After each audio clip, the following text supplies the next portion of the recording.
Barangay Hinebra trade ay sa Akgo mga bro kapalit ni Brandon Ramirez at SBP dahilan kaya ayaw ni QMB maglaro. So matapos lumabas ang balitang ayaw ni QMB maglaro sa Gilas Pilipinas mga bro, nagsalita na nga ang kanyang panig. Parang kinukupal nga ng SBP si QMB dahil ayon nga sa kanyang agent mga bro, last minute na daw inalok ng kontrata si QMB at nakalagay pa daw doon na required maglaro sa Gilas si QMB kahit hindi sanction ng FIBA. Sinusubukan nga ng kampo ni QMB na makipag-negotiate pero ang sagot daw ng SBP ay take it or leave it. Para sa akin mga bro, SBP talaga ang may problema dyan. Alam naman nating may live contract itong si QMB sa Japan B-League at hindi nga sila basta-basta nagpapahiram ng player kapag hindi sakop ng FIBA gaya ng SEA Games. Kaya mahirap din talaga yan para sa panig ni QMB.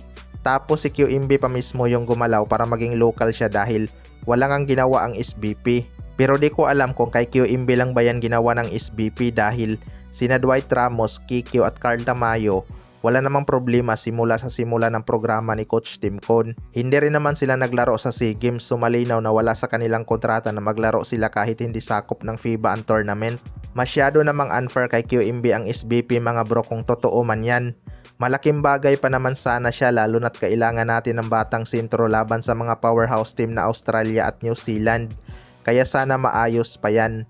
Sa kabilang banda naman mga bro, Barangay Hinebra trade ay sa Akgo kapalit ni Brandon Ramirez.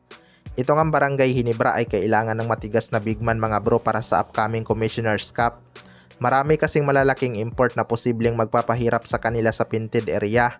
Halos nga lahat ng team malalaking import ang kinuha at Barangay Hinebra lang ang hindi dahil si Justin Brownlee pa rin ang kanilang magiging import. Pero ayon nga sa rumors mga bro, ititrade daw ng Barangay Hinebra si Aiza Akgo para kay Brandon Ramirez. Well, para sa akin mga bro, may improvement din talaga ang laro ni Ramirez sa Inlex Road Warriors. Malaking piyesa nga siya sa kanilang rotation bilang sentro.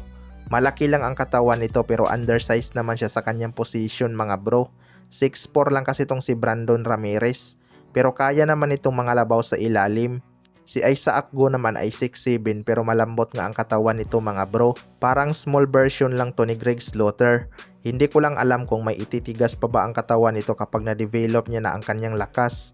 Sa ngayon kasi ang dali pang itulak ni Aiza Akgo pero kung mala Brandon Ramirez ang katawan niya, siguradong hindi na yan bibitawan ng Barangay Hinebra. Kaya para sa akin mukhang malabong mangyari ang trade rumors na yan. Mas lalo ngang liliit ang lineup ng Barangay Hinebra kapag si Ramirez ang kanilang kinuha.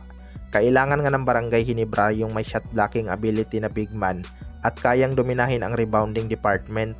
Kayo mga bro, anong masasabi nyo tungkol dito?